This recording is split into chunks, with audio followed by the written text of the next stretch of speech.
इंदौर के राजेंद्र नगर क्षेत्र में पिछले 2 दिन पहले यहां पर लापता हुई 6 साल की नाबालिग बच्ची का शव घर के ही नजदीक नाले में बरामद कर लिया गया है। पुलिस ने यहां पर कहा है कि प्राथमिक रूप से बच्ची के शव पर किसी भी तरह के कोई चोट के निशान नहीं मिले हैं। फिलहाल पोस्टमार्टम रिपोर्ट आने के बाद ही इस मामले में किसी भी प्रकार का कोई खुलासा करने की बात पुलिस के द्वारा कही जा रही है। दरअसल राजेंद्र नगर थाना क्षेत्र में स्थित बीजलपुर की कॉलोनी में 23 नवंबर को दोपहर को लापता हुई 6 साल की मासूम बच्ची का जो शव है वह घर के नजदीक ही नाले में बरामद कर लिया गया है। पुलिस का कहना है कि बच्ची घर से खेलने के लिए यहां पर गार्डन में पहुंची थी और उसके बाद में वह नाले तक कैसे जा पहुंची, इसको लेकर जांच पड़ताल की जा रही है। आसपास लगे सीसीटीवी फुटेजों को खंगाला गया है। साथ ही यहां पर बच्ची के आसपास कोई भी नजर नहीं आ रहा है। बच्ची अकेले ही पूरे वीडियो में नजर आ रही है, लेकिन कई तरह की बातें भी सामने आ रही है, जिसको लेकर परिजनों के साथ में रहवासियों ने यहां पर आक्रोश भी जाहिर करते हुए प्रदर्शन कर दिया। फिलहाल पुलिस सभी पहलुओं को लेकर यहां पर जांच कर रही है, सभी एंगल से जांच की जा रही है और पुलिस का कहना है कि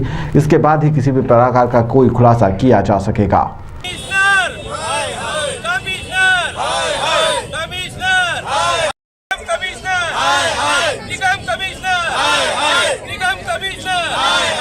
देखिए, ये घटना 23 तारीख की दोपहर के 1 बजे की है।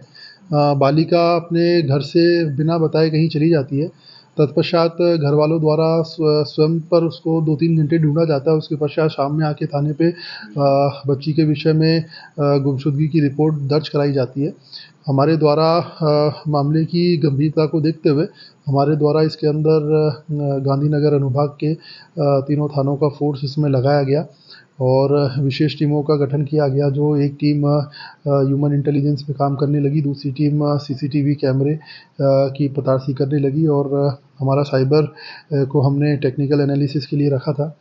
तत्पश्चात जो हमारे द्वारा कॉलोनी के सभी सीसीटीवी फुटेज जब चेक किए गए तो बच्ची जो भी एग्जिट पॉइंट पॉसिबल थे सोसाइटी के, वहाँ से बच्ची का जाना कहीं से भी नहीं पाया गया।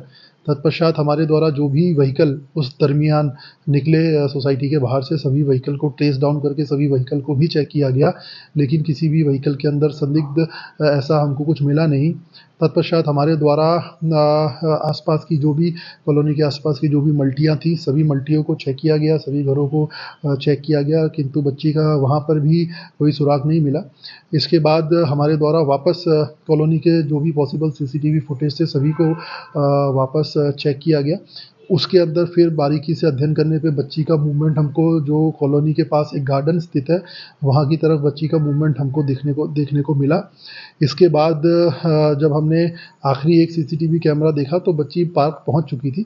इसके पश्चात जो शुरू के दिन हमारे द्वारा इसमें डॉग स्क्वाड को भी बुलाया गया था, तो डॉग स्क्वाड द्वारा भी पार्क के आसपास जाके डॉग द्वारा भी वहीं का उसी एरिया जहाँ पे बच्ची मिली है उसी एरिया की डॉग ने भी लोकेशन हमको दी थी।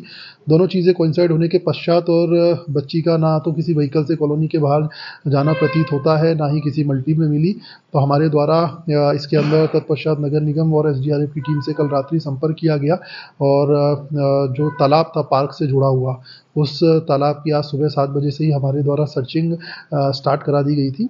सर्चिंग बारीकी से कराने उपरांत नाली की सफाई के दौरान हमें बच्ची का शव मिला। प्राइमा फेसाई हमने वहाँ पे एफएसएल की टीम को भी बुलाया और उसके पश्चात बच्ची का जब शव बाहर निकाला गया तो किसी भी प्रकार की बच्ची के बॉडी पे किसी भी प्रकार की चोट या किसी भी प्रकार का हमला या असॉल्ट इसके कोई निशान नहीं पाए गए। बच्ची के जो कपड़े थे बॉडी पे सभी कपड़े भी इंटैक्ट पाए गए और तत्पश्चात अभी हमने बच्ची का शव पोस्टमार्टम हेतु अस्पताल रवाना कर दिया है। देखिए, किसी भी प्रकार का कोई, जैसे कि हमने आपको बताया जो हमने सीसीटीवी फुटेज देखा तो आखिरी सीसीटीवी फुटेज भी नाले का जो नाले के जस्ट पास बच्ची को हमने जाते हुए देख लिया। उसके पश्चात जो हमारा डॉग था, स्टार्टिंग में जब हम घटना घटित हुई थी तो हमारे डॉग ने भी हमको उसी एग्जैक्ट पॉइंट की लोकेशन बताई थी और जैसा कि मैंने आपको बताया प्राइमा फेसाई बच्ची की बॉडी को जब चेक किया गया तो किसी भी प्रकार के स्ट्रगल मार्क, असॉल्ट मार्क या किसी भी प्रकार की चोट या बच्ची के कपड़ों के साथ किसी भी प्रकार का छेड़छाड़ ये नहीं पाया गया है। अभी हमने और अधिक पुष्टि के लिए हमने बच्ची की बॉडी को पोस्टमार्टम के लिए भेज दिया है और शीघ्र ही बच्ची का पोस्टमार्टम हो जाएगा। ताज़ा खबरों के लिए सब्सक्राइब करें JSR टाइम्स और साथ ही नोटिफिकेशन पाने के लिए बेल आइकन को दबाएं।